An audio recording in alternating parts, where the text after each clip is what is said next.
పూరా లోకల్. నమస్తే, మీరు చూస్తున్నారు పూరా local. This is Teja Prithvi. Recently చూసుకుంటే కనుక ఒక పెద్ద ఆయన దగ్గర 2 crores వేరే వారి అకౌంట్కి ట్రాన్స్ఫర్ చేశారంట. ఏది, మీరు 2 crores నాకు ఇస్తే వితిన్ సెకండ్స్లో దాన్ని నేను డబల్ చేసి మీకు వేస్తా అని చెప్పేసి అనడం జరిగింది.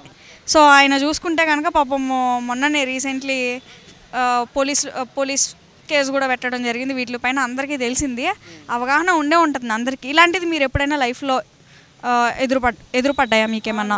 సో నాకు నిజంగా ఈ మధ్య నేను ఎదుర్కొన్నా అంటే నాకు కాల్ వచ్చింది, నాకు సైబర్ క్రైమ్ నుంచి. పలానా నీ పేరు ఇదా అంటే అవునని చెప్తే, మీ మీద ఇట్లా సైబర్ క్రైమ్ కేసు ఉంది, నేను అక్కడ నుంచి కాల్ చేస్తున్నా, మీరు కేసు కొట్టాలంటే పలానా ఇంత డబ్బు కట్టండి అంటే ఊరిని అమ్మ నేను ఎప్పుడు కేసు వేసి నా మీద కేసు అయింది. నేను షాక్ అయినా నిజంగా. అంతే, వాళ్ళంతా వెల్ ప్లానెడ్గా ఎవరిని టార్గెట్ చేయాలనే పాయింట్ చేశారన్నమాట. సో మీరు మీ మధ్య మీడియాలో కనిపిస్తారు కదా, మీ మీద కేసు ఉంది, మీరు కొట్టేలా ఉంటే మాత్రం డబ్బులు కట్టడానికి నేను షాక్ అయినా. ఇక్కడ ఏ పోలీస్ స్టేషన్ అంటే ఇట్లా పలానా ఈ సంగారెడ్డి పోలీస్ స్టేషన్ అంటే, సో అక్కడ తెలిసిన వాళ్ళకి అడితే ఫేక్ అని తెలిసింది. సో నిజంగా ఏంటంటే చాలా జాగ్రత్త ఉండాలండి. ఎక్కడ సందు దొరికినా కూడా లాగేసుకుంటారు సైబర్ క్రైమ్ అని. నిజంగా దొంగలు అయితే చాలా పకడ్బందీగా. ఎందుకంటే రీసెంట్గా నేను మా ఊర్లో చూశాను.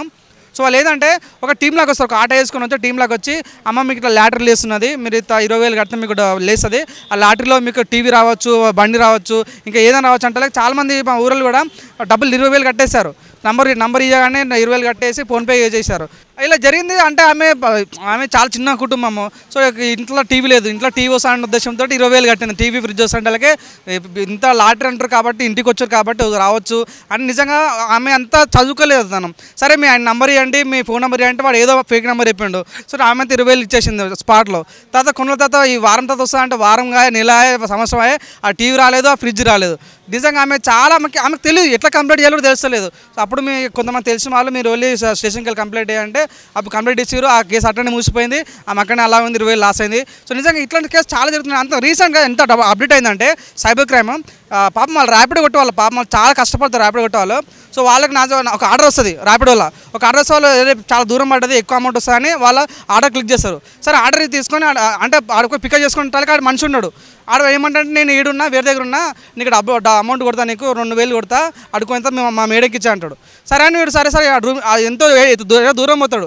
దూరం అయిన తర్వాత నార్మల్ మెసేజ్ పంపుతాడు అనమాట. 2,000 కొట్టిన మెసేజ్ పంపుతాడు, జస్ట్ అమౌంట్ పంపాడు. 2,000 పంపి నా మెసేజ్ చూసుకొని 2,000 అడ్డాయంటే ఆడ ఫోన్ చేస్తాను మళ్ళీ, అని కింద 2,000 కొట్టినా కదా, 1,500 ఉంచుకొని 500 ఉంచుకొని 1,500 మేడం కొట్టేసి అంటాడు. అంటే వేరే నెంబర్ చెప్తారు. అట్లా డబ్బులు రాలి ఏం రాలేదు. 2 ఫ్రాంక్ అంత పోయినందుకు పెట్రోల్ ఖరాబు, ఆ డబ్బులు ఖరాబు. నిజంగా అన్ని చూడండి, ర్యాపిడో వల్ల అన్నిట్లో కూడా ఈ సైబర్ క్రైమ్ అనేది చాలా అటాక్ అయింది. చాలా జాగ్రత్త ఉన్నాయి. ఫోన్లలో కూడా అంత ఇన్స్టాగ్రామ్లో ఒక లింక్ చూసినా అండి, నాకు ఎయిర్ బడ్స్ సహజంగా 2,000 3,000 ఉంటుంది. అది దీపావళి స్పెషల్ ఆఫర్ అని 20 రూపాయలు పెట్టినాడు. నిజంగా లింక్ క్లిక్ చేస్తే అమౌంట్ కొట్టమంటే కొట్టిన నంబర్ కొట్టే 50 రూపీస్కి వెళ్ళిపోయినాయి. సో ఈ రకంగా చిన్న అమౌంట్ అంటే చిన్న వాళ్ళ దగ్గర డబ్బులు లాగేసుకుంటారు. పెద్ద అదాని అంబానీ కాదు, చిన్న జోనర్ వాళ్ళని కూడా ఈ రకం టార్గెట్ చేయడం అనేది చాలా పెద్ద ఇష్యూ జరుగుతుంది. చాలా జాగ్రత్త ఉండాలి. నిజంగా మనం తెలియకుండా మన బట్టలు లాగేస్తారు. చాలా జాగ్రత్త ఉండాలి. ఏ రోజుకి ఆ రోజు మారిపోతున్న టెక్నాలజీ కాబట్టి వాళ్ళు ఏ విధంగా అటాక్ చేస్తారనేది ఎవరికి తెలియదు. కాబట్టి ఈ మధ్య జరుగుతున్న సైబర్ క్రైమ్స్ ఎక్కువగా ఏంటంటే ఒక మెసేజ్ పంపిస్తున్నారు, ఒక లింక్ పంపుతున్నారు. ఆ లింక్ ఓపెన్ చేస్తే ఆటోమేటిక్గా వాళ్ళకి మన డీటెయిల్స్ అన్నీ ఫార్వర్డ్ అయిపోతున్నాయి అన్నమాట. వాళ్ళు మన అకౌంట్ని హ్యాక్ చేస్తున్నారు. అంత పెద్ద హ్యాకర్స్ ఉన్నా వాళ్ళు కూడా పర్టికులర్ పీపుల్స్నే అటాక్ చేస్తున్నారు. అది ఎలా అంటే ఒక విలేజ్ బ్యాక్డ్రాప్లో ఉన్నవాళ్ళు, వాళ్ళకి పెద్ద నాలెడ్జ్ ఉండదు, పెద్ద అవగాహన ఉండదు, టెక్నాలజీ మీద పెద్ద యూజ్ చేస్తారు, కానీ ఏదో నామకే వాస్తు యూజ్ చేస్తారు, కానీ వాళ్ళకి తెలియదు. ఫర్ ఎగ్జాంపుల్ నిన్నగాక మొన్న ఒక ఆడియో లీక్ వింటే నాకు మత్తిపోయిందన్నమాట. ఒక కిరాణా షాపులో ఉన్న వ్యక్తిని కొంచెం ఇంటెలిజెంట్ పర్సన్నే మోసం చేశారు వాళ్ళు. ఎలా అంటే ఒక రైతుకు ఫోన్ చేశారు. ఆ రైతుకి అర్థం కావట్లేదు అన్నమాట, మేము ప్రభుత్వ ఆఫీస్ నుంచి ఫోన్ చేస్తున్నాం, మీకు ఇలాగ 50,000 రూపాయలు లోన్ వచ్చింది, ఆ లోన్ తీసుకోవాలంటే మీరు ఈ ఫామ్ ఫిల్ చేయాలి, అది చేయాలి, ఇది చేయాలనేసరికి మనోడు కన్ఫ్యూజ్ అయ్యి ఆ కాల్ని ఇంకోళ్ళకి ఫార్వర్డ్ చేశాడు. అది కిరాణా షాప్ ఆయన తెలివైనోడే. అయితే ఆయన నెంబర్ని ట్రేస్ చేసిన తర్వాత లైన్లోకి వెళ్ళి మళ్ళీ ఇదే రకంగా చెప్పాడనమాట. చెప్పేసి వాళ్ళ దగ్గర 50,000 కాజ్ చేసేదాకా కూడా ఏవో సాకులు చెప్తానే ఉన్నాడు. మీకు 25,000 రూపాయలు మెసేజ్ వచ్చిందా అన్నాడు. వచ్చిందా పే అని అడుగుతుంది సార్ ఇక్కడ అన్నాడు. అక్కడికే అడిగాడు. వెంటనే పే అవుద్ది, వెంటనే ఇమీడియట్గా మీ అకౌంట్కి ట్రాన్స్ఫర్ చేస్తాం. అర్థమైందా? ఇది టైప్ ఆఫ్ సైబర్ క్రైమ్. ఇది ఎక్కువగా కూడా విలేజ్ పీపుల్స్ని టార్గెట్ చేసి చేస్తారు ఎక్కువగా. ఇందులో విలేజ్ పీపుల్స్ అనే కాదు, సాఫ్ట్వేర్ ఎంప్లాయీస్ కూడా ఉంటారు. అంత ఎడ్యుకేషన్ ఉన్న వాళ్ళు కూడా మోసపోతారు, కానీ చెప్పుకోరు. ఎందుకంటే పరుగు పోద్దలది, అర్థమైందా? ఇప్పుడు ₹1,00,000 2,00,000 వేసేస్తారు వాళ్ళు. వేసేసిన తర్వాత సైలెంట్గా ఉంటారు. సర్లే ఇంకో నెల శాతంలో కవర్ చేసుకుందాంలే, ఇది చెప్తే నువ్వు సాఫ్ట్వేర్ అయినా నీ దగ్గర డబ్బులు దుబ్బేయడం ఏంటి అని చీప్గా చూస్తారని చెప్పరు. ఎక్కువగా విలేజ్ పీపుల్స్ ఎక్కువ బయటపడతా ఉంటారు అన్నమాట. ఎందుకంటే వాళ్ళకి ఎక్కువ అమౌంట్, 50,000 ₹1,00,000 అంటే చాలా ఎక్కువ. ఒక 2-3 months సెటిల్మెంట్ అన్నమాట అది. ఇది అటు సైడు బీహార్ సైడ్ వాళ్ళు ఎక్కువ చేస్తారని తెలిసింది ఈ హ్యాకింగ్ అనేది. వాళ్ళ ఇల్లులేమో చూస్తా పూరు గుడిసెల్లా ఉంటాయంట, లోపలేమో హై అండ్ టెక్నాలజీ ఉంటుందండి. LED DVDలు అబ్బో మామూలుగా కాదు. వాళ్ళ చదువు కూడా పెద్ద అంతంత మాత్రమే, చదువు కూడా 10th క్లాస్తో ముగించేసి ఇదేదో కోర్స్ చేస్తారంట. ఒక 10th ఇంటర్ చదివిన స్టాండర్డ్ వాళ్ళు అంత భారీ మోసాలు చేస్తున్నారంటే ఒక టెలికాలర్ కింద చాలామంది చూసుకుంటే ఈ మధ్య ఫేస్ మార్ఫింగ్ కూడా వచ్చింది. సేమ్ మీ ఇంటి పక్కన ఎస్ఐ లాగా మాట్లాడతాడు అనమాట, సేమ్ ఫేస్తో. నిజంగానే కదా అనుకొని మనం మోసపోతాం. అట్లాంటి మోసాలు చాలా బాగా ఎక్కువ చేస్తున్నారు. వాటిలన్నిటికి కూడా ఒకటే ప్రభుత్వం ఎప్పటికప్పుడు హెచ్చరిస్తుంది, మీరు తెలుసుకోవాలి. తెలుసుకోకపోతే ఎప్పటికీ తెలుసుకోకపోతే చాలా ఇబ్బందులు పడతారు. వాటి వల్ల మీరు ఎదుర్కోవాలి, ఫేస్ చేయాలి. మెయిన్ థింగ్ ఏంటంటే ఓటీపీ చెప్పొద్దు. ఓటీపీ చెప్పామంటే అస్సాం ఇక అయిపోయినట్టే, మొత్తం కథం. ఇక దుకాణం సదిరేస్తారు, మొత్తం మన అకౌంట్లో ఉన్న దుకాణం మొత్తం లాగేస్తారు. కాబట్టి అంతంత మాత్రమే బతికే బతుకులు. కాబట్టి మనం బతకడానికి కొన్ని కాల్స్ ఇలా వచ్చి ఇబ్బంది పెడతా ఉంటాయి, మనం స్వతంత్రంగా బతకనివరేలో. కాబట్టి కొంచెం జాగ్రత్త పడటం మంచిది. ఇప్పుడు సైబర్ క్రైమ్ అనేది ఎప్పుడు కూడా వాళ్ళ జాగ్రత్తలు వాళ్ళు ఉండాలి. నమ్మకమైన వాళ్ళే మోసం చేస్తారు. కాబట్టి డెఫినెట్గా నమ్మితే కానీ వ్యాపారం అవ్వదు. సో నమ్మకంతోనే మోసం కూడా జరుగుతుంది. సో జాగ్రత్తగా ఉండాలి. ఓటీపీ ఎవరైనా అడిగినా ఇవ్వకూడదు. ఓకే, ఇస్తే వాళ్ళ బ్యాంకులో ఉన్న డబ్బులు లాగేస్తారు అనేది వీళ్ళకి ఒక క్లారిటీ తెలిస్తే, ఎవరైనా ఫోన్ చేస్తే ఆ ఓటీపీ చెప్పకుండా ఉంటే చాలు. ఇంకో విషయం మీకు చెప్తా, 99% ఓటీపీ చెప్పమంటే అర్జెంటుగా చెప్పేసే వాళ్ళు ఎవరో తెలుసా? విలేజ్ పీపుల్స్ అనుకుంటున్నారా? అస్సలు వాళ్ళు పడరు. సిటీలో ఉన్న వాళ్ళే పడిపోతారు, విలేజ్లో ఉన్న వాళ్ళు పడరు. ఎందుకంటే వాళ్ళు అంతసేపు ఎవరు మీరు ఏం కావాలి అనే ఈ టైప్లోనే మాట్లాడతారు. ఓటీపీ అదేంటది అనే టైప్లో మాట్లాడతారు. ఎందుకంటే వాళ్ళకి తెలియదు. సిటీలో ఉన్న ఓటీపీ అంటే మీకు లోన్స్ వస్తున్నాయి.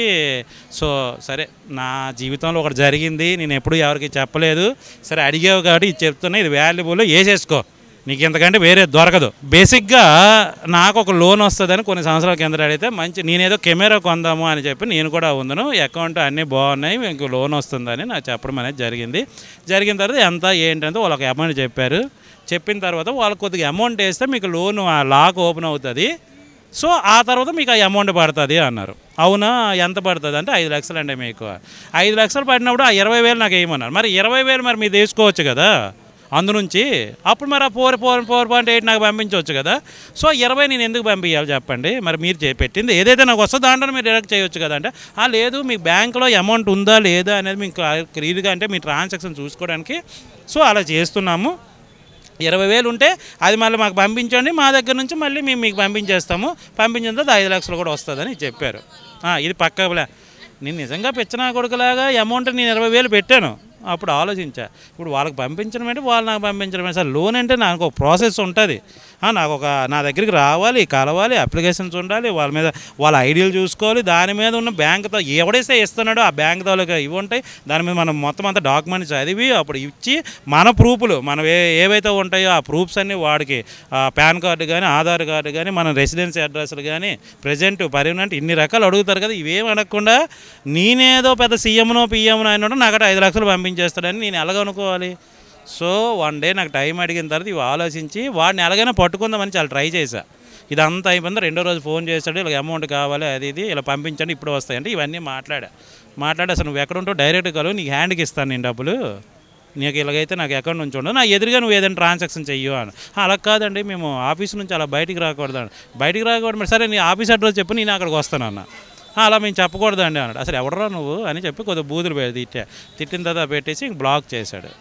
ఇది జరిగింది.